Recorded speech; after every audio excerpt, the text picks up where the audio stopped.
రాజాసింగ్ని ఇన్ని రోజులు ఆయన ఎలాంటి వాక్యాలు చేసినా బీజేపీ పెంచి పోషించింది. కానీ సడన్గా ఇప్పుడు ఎందుకు స్లోకాస్ నోటీస్ ఇవ్వాల్సి వచ్చింది ఆయన? To show that we are what we speak. అంటే మేము ఒక సెక్యులర్ పార్టీ అండ్ మేము ఎటువంటి మతాన్నైనా మేము రెస్పెక్ట్ చేస్తాము. అండ్ ఏ మతంలో ఎవరు దాన్ని కించపరిచేలాగా మాట్లాడినా కానీ వీ విల్, అంటే నెసెసరీ యాక్షన్ ఏమన్నా ఉంటే వీ విల్ టేక్ ఇట్ అని చెప్పారు ఒక్కోళ్ళు. అయితే ఇప్పుడు ఇదే దీంట్లో అసదుద్దీన్ ఓవైసీ ఇతని మీద ఏమైనా యాక్షన్ తీసుకోమని చెప్పిండా? ఎవడు ఆ రోజు సర్ హన్సే జుదా అని మాట్లాడిన అతను ఓల్డ్ సిటీలో సర్ హన్సే జుదా అని చెప్పేసి అనే స్లోగన్స్ ఇచ్చిండు. That literally means your head should be, you should be headed అని చెప్పేసి. అతని గురించి అసదుద్దీన్ ఓవైసీ ఒక్క మాట మాట్లాడలేదు. ఒక్క మాట ఇది తప్పు జరిగింది, అలా అలా అలా జరగడానికి వీల్లేదు, లేకపోతే అలా మాట్లాడడానికి వీల్లేదు, మనం ఇట్లా లా అండ్ ఆర్డర్ని లేకపోతే ఇట్లా లా అండ్ ఆర్డర్ని మనం చేతిలోకి తీసుకో, ఒక్క మాట అనలేదు. ఏమన్నా అంటే నీతులు చెప్తాడు. మీరు ఇది, మీరు అది, మీరు అదేంది మతోన్మాదాన్ని రెచ్చగొడుతున్నారు, మమ్మల్ని సెకండ్ క్లాస్ సిటిజన్స్ కింద చూస్తున్నారు, ముస్లిమ్స్లను అసలు పట్టించుకుంటూనే లేరు, అసలు మేము ఎందుకు ఇదిగా మేము తప్పు అనుకున్నాము కాబట్టి మేము నెసెసరీ యాక్షన్ తీసుకుంటున్నారు. అది పార్టీకి అధిష్టానానికి ఇంకా పార్టీకి సంబంధించిన విషయం. నేను దాంట్లో ఎక్కువ మాట్లాడా. కానీ మీరు అట్లీస్ట్ ఒక్క మాట, not even one conciliatory note of no what he said was wrong, రెచ్చగొడుతున్నాడు, కరెక్ట్ కాదు, తప్పు, it might lead to violence అని ఒక్క కన్సిలియేటరీ నోట్ లేదు. ఇతను వచ్చి పెద్ద నీతులు చెప్తాడు. కేసీఆర్ అంత సమర్థవంత నాయకుడు, ఒంటి చేత్తో పార్టీని రన్ చేయగలిగే అంత సమర్థవంతమైన సీఎంని మీరు చూడగలుగుతారా ఇన్ ఫ్యూచర్లో? అంటే మీరు స్ట్రైట్గా నో అనే స్టేట్మెంట్స్ ఇచ్చారు. ఎందుకంటే అంటే ఈ రోజు మరి ఆ ముఖ్యమంత్రి చైర్లో కూర్చోవడానికి బీజేపీ నుండి కావచ్చు, లేకపోతే ఇతరత పార్టీ నుంచి కావచ్చు, ఎవరు కనపడుతున్నారు మీకు? బీజేపీ నుంచి అయితే చాలా మంది అతిరథ మహారథులు ఉన్నారు. సో నేను ఏ ఒక్క వారిని తీసుకుంటే మీకున్న guts you can take anybody's name madam. ఈ రోజు ఆ పర్సన్స్ ఉన్నారు అని చెప్పేసి తెలియాలి కదా. వెల్, దెర్ ఇస్ మా ప్రెసిడెంట్ గారు ఉన్నారు, అరవింద్ గారు ఉన్నారు. సో ఐ థింక్ వాళ్ళు చేస్తున్న కృషికి, వాళ్ళు చేస్తున్న పనికి I think more than deserve it. కానీ మీరు నాకు స్ట్రైట్గా చెప్పండి రచనారెడ్డి గారు, కేసీఆర్ గారు ప్రవేశపెట్టిన పథకాల ముందు బీజేపీ పార్టీ అసలు ఏం చెప్పి ఓట్ బ్యాంక్ అడగడానికి సిద్ధంగా ఉంది తెలంగాణ ప్రజల ముందు? వాళ్ళకంటే కొన్ని పథకాలు ఉన్నాయి, కొన్ని సిస్టమ్స్ ఉన్నాయి, 8 ఏళ్ళు చేసిన డెవలప్మెంట్ ఉంది. కానీ బీజేపీకి ఏముంది అడగడానికి? ఏముంది? బీజేపీ ఏం చెప్పి ఈ రోజు తెలంగాణలో ఓట్ అడిగే పరిస్థితి? సెంట్రల్ గవర్నమెంట్ ఇచ్చిన పథకాలు అవిటిని రూపురేఖలు మార్చి, అవిటి పేర్లు మార్చి ఇక్కడ నుంచి వస్తున్నట్టు చూపెట్టే కాన్స్పిరసీనే లాస్ట్ 8 years నుంచి జరుగుతుంది. అయితే ఇప్పుడు the biggest elephant in the room and the biggest elephant in the government is Kaleshwaram. అది ఒక గుదిబండ. It's a white elephant. I'm sure you know what a white elephant is. I mean it's fit for nothing. I mean it's just this major investment which is fit for nothing. Kaleshwaram అని చెప్పేసి 8 ఏళ్ల నుంచి భీభత్సమైన ప్రపంచంలోనే చూడని lift irrigation scheme అని చెప్పేసి తీసుకొచ్చింది. అసలు అక్కడ లిఫ్ట్, అంత వాటర్ లిఫ్ట్ చేయాల్సిన అవసరం లేదు.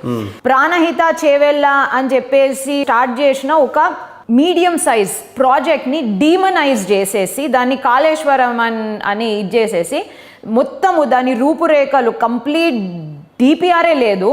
సో ఇక ఉన్న రూపురేఖలు మొత్తం మార్చేసి ఇప్పుడు కాళేశ్వరం అని తీసుకొచ్చిండ్రు. అయితే ఆ కాళేశ్వరంలో ఎంతమంది టెక్నికల్ పీపుల్ వర్క్ చేశారు? కేసీఆర్ ఏం చేసి ఫెయిల్ అయ్యాడు అనేది పక్కన పెడితే బీజేపీ ఏ డెవలప్మెంట్ చేసి తెలంగాణలో ఈరోజు ఓటు అడిగే పరిస్థితి ఉందంటారు? బీజేపీ ఏ డెవలప్మెంట్ చేయలేదు. ఆయుష్మాన్ భారత్ అయినా, లేకపోతే హౌసెస్ అయినా, లేకపోతే పెన్షన్స్ అయినా, లేకపోతే రైతులకైనా ఏం చేయలేదు. బీజేపీ ఏ రాష్ట్రం కన్నా, అంటే బీజేపీ ఇప్పుడు సెంట్రల్ గవర్నమెంట్లో ఉంది. సో ఇప్పుడు బీజేపీ పాలిత వీళ్ళు ఇప్పటి వరకు, అంటే తెలంగాణలో ఉన్న ruling party or rather the government ఇప్పటి వరకు బీజేపీ పాలిత రాష్ట్రాలలో ఏది ఎక్కువ చేశారు, వీళ్ళకు ఏది తక్కువ చేశారో వాళ్ళు ఇప్పటి వరకు చూపించలేకపోయారు. ఎందుకంటారు? ఎందుకంటే సెంట్రల్ గవర్నమెంట్ అంటే ఎవ్రీథింగ్ ఈజ్ డిసైడెడ్. ఇప్పుడు మనము డబ్బుల విషయానికే వస్తే everything is decided by the finance commission. Finance commission has certain points for all the states. Depending on various requirements. ఒక్కొక్క స్టేట్కి మేజర్ రిక్వైర్మెంట్స్ ఏందో వాళ్ళు రీసెర్చ్ చేసి వాళ్ళు analytical data, logical data deduction basis మీద పాయింట్స్ హెడ్ చేస్తారు. ఆ points ప్రకారము డిఫరెంట్ హెడ్స్ కింద, డిఫరెంట్ డిపార్ట్మెంట్ హెడ్స్ కింద వెళ్ళవలసిన డిస్బర్స్మెంట్స్ వెళ్తాయి. సో ఇప్పటి వరకు మాకు ఇవ్వడం లేదు స్టెప్ మదర్లీ ట్రీట్మెంట్ అని ఉర్రడం తప్ప ఎక్కడ ఒక బీజేపీ డబుల్ ఇంజిన్ సర్కార్ అని మోడీ గారు అంటనే ఉన్నారు. సో ఈ డబుల్ ఇంజిన్ సర్కార్లో ఏమి ఎక్కువ జరిగింది, మీ సింగిల్ ఇంజిన్ సర్కార్లో ఏమి తక్కువ జరిగిందో ఇప్పటి వరకు వీళ్ళు చెప్పలేరు. ఇప్పుడు బీజేపీ ఎందుకు రావాలి అని అంటున్నానంటే, ఈ డబుల్ ఇంజిన్ సర్కార్ ద్వారా అంటే ఏ స్కీమ్స్ అయినా ఇప్పుడు సెంట్రల్ గవర్నమెంట్ ఎటువంటి బాయస్ లేకుండా, ఎటువంటి సింగ్యులర్ ఎజెండా లేకుండా డిస్బర్స్మెంట్స్ తెలంగాణకు రావాల్సిన డిస్బర్స్మెంట్స్ తెలంగాణకు ఇస్తుంది. దాన్ని వీళ్ళు కప్పిపుచ్చి వస్తలేవు అని అబద్ధం చెప్పేసి వస్తున్న వాటి మీద కూడా కేసీఆర్ వైట్ వాష్ చేసేసి they are depicting it as something that the state government is doing from its own funds. సరే, స్టేట్ గవర్నమెంట్ కున్న ఫండ్స్ స్టేట్ గవర్నమెంట్ కు ఉంటాయి, సెంట్రల్ గవర్నమెంట్ డిస్బర్స్మెంట్స్ ఎప్పుడైనా స్టేట్ గవర్నమెంట్ కన్నా ఎక్కువ ఉంటాయి కాబట్టి అక్కడి నుంచి వస్తాయి. అయితే అక్కడి నుంచి వచ్చేవి కూడా ఇక్కడికి వచ్చి అవి రాలేవు అని చెప్పి ఆ వచ్చినవి కూడా వీళ్ళు స్టేట్ గవర్నమెంటే అవి చేసి ఉద్ధరిస్తుంది అని అంటున్నారు. సో ఇప్పుడు అంత సెంట్రల్ గవర్నమెంట్ డిస్బర్స్మెంట్స్ రాకపోతే డబుల్ బెడ్రూమ్ ఇండ్లు ఎట్లా అయినాయి, పెన్షన్స్ ఎట్లా ఇచ్చిండ్రు, రైతు బంధు లాంటి స్కీమే సెంట్రల్ గవర్నమెంట్ తరఫు నుంచి ఎట్లా ఇచ్చిండ్రు. దళిత బంధు అయితే మేము దాంట్లో ఎటువంటి ఇది లేదు, కానీ నువ్వు దళిత బంధుకి నువ్వు నీ స్టేట్ ఫండ్ల నుంచే స్టార్ట్ చేసినావు.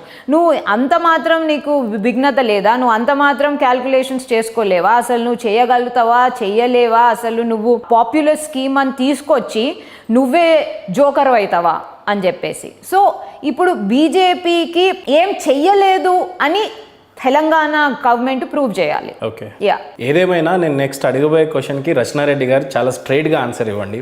ఎందుకంటే టీఆర్ఎస్ పార్టీ వాళ్ళు బలంగా క్లెయిమ్ చేస్తుంది ఏంటంటే, మేము రాష్ట్రం నుంచి 3 లక్షల కోట్ల చేంజ్ అమౌంట్ ని కేంద్ర ప్రభుత్వానికి పన్ను రూపంలో కడుతుంటే కేంద్ర ప్రభుత్వం మాకు కేవలం ఇచ్చింది 1,80,000 చిల్లర కోటి రూపాయలు మాత్రమే అని చెప్తుంది. సో ఇక్కడ నుంచి కేంద్ర ప్రభుత్వం ఎక్కువ తీసుకొని మాకు ఇచ్చింది మాత్రం చాలా తక్కువ అని చెప్పేసి వాళ్ళు క్లెయిమ్ చేస్తున్నారు. దీనికి మీరు ఏం ఆన్సర్ ఇస్తారు చెప్పండి. వాళ్ళు ఎంత ఇచ్చిండ్రో అంటే నేను ఆ ఎగ్జాక్ట్ అమౌంట్ ఎంత ఇచ్చిండ్రో అని అంటే, ఇప్పుడు రాష్ట్రం నుంచి వెళ్ళిన ఎంత వీళ్ళు చెప్పినంత ఉంటే అది ఎగ్జాక్ట్లీ సెంట్రల్ గవర్నమెంట్ ఆ పాయింట్ స్కీమ్ కింద ఫైనాన్స్ కమిషన్ కింద ఇవ్వవలసిన డిస్బర్స్మెంట్స్ ప్రకారమే ఉంటది. ఇప్పుడు రాష్ట్రంలో ఎవరైనా సిద్దిపేట, మెదక్, కజ్వేల్కే ఎందుకు ఖర్చు పెడుతున్నావు, ఇంకో అదేంటి మనం మునుగోడుకి ఎందుకు ఖర్చు పెట్టలేదు, లేకపోతే ఆదిలాబాద్కి ఎందుకు ఖర్చు పెట్టలేదు, బేన్సాకి ఎందుకు ఖర్చు పెట్టలేదు, లేకపోతే ఖానాపూర్, ఆసిఫాబాద్కి ఎందుకు ఖర్చు పెట్టలేము అని అనలేం కదా.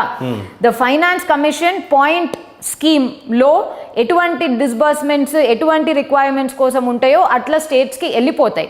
మీరు ఎగ్జాక్ట్లీ అంతే వచ్చినాయి అని అంటే మీరు డిఫరెంట్ అంటే మేము మీకు చూపెడతాం in the form of evidence. మీకు రావాల్సింది ఫైనాన్స్ కమిషన్ డిసైడ్, ఒక అన్బయాస్డ్ ఫైనాన్స్ కమిషన్ డిసైడ్ చేయాల్సింది మీకు రావాల్సింది ఎగ్జాక్ట్లీ మీకు వచ్చాయి. సో మేము ఎక్కువ ఇస్తే మాకు దానికన్నా ఎక్కువ రావాలనేది చిల్లర రాజకీయం. అది చదువు, ఎటువంటి అరిథమెటిక్, ఇకానమిక్ ఇంగిత జ్ఞానం లేని వాళ్ళే చెప్తారు. వాళ్ళు కావాలని చెప్తున్నారు. ఎందుకంటే ఒక సగటు కామన్ మ్యాన్ అంతే అనుకుంటాడు, అరే బాయ్ నేను నీకు 3 రూపాయలు ఇచ్చిన నువ్వు నాకు 1 రూపాయి ఇస్తావా, ఇది తప్పు కదా, ఇట్స్ అన్ఫేర్ కదా అని అనుకుంటాడు. కానీ వానికి ఏం తెలుస్తుంది, ఆ సగటు కామన్ మ్యాన్కి ఏం తెలుస్తుంది, there are equations here at play. ఇప్పుడు సెంట్రల్ గవర్నమెంట్ ఇవ్వాల్సింది ప్రతి స్టేట్కి వాళ్ళ అవసరాల ప్రకారము ఈక్వల్ ఉండాలా. And that fairness the finance commission decides and the finance commission disburses. మీరు 3 లక్షలు ఇచ్చినాము మేము, సరే మీరు 3 లక్షలు ఇచ్చింది ప్రూవ్ చేసుకోండి. మీకు ఎక్కడ తక్కువ మేము చేసినామో అది మీరు దానికన్నా ఎక్కువ ప్రూవ్ చేసుకోండి.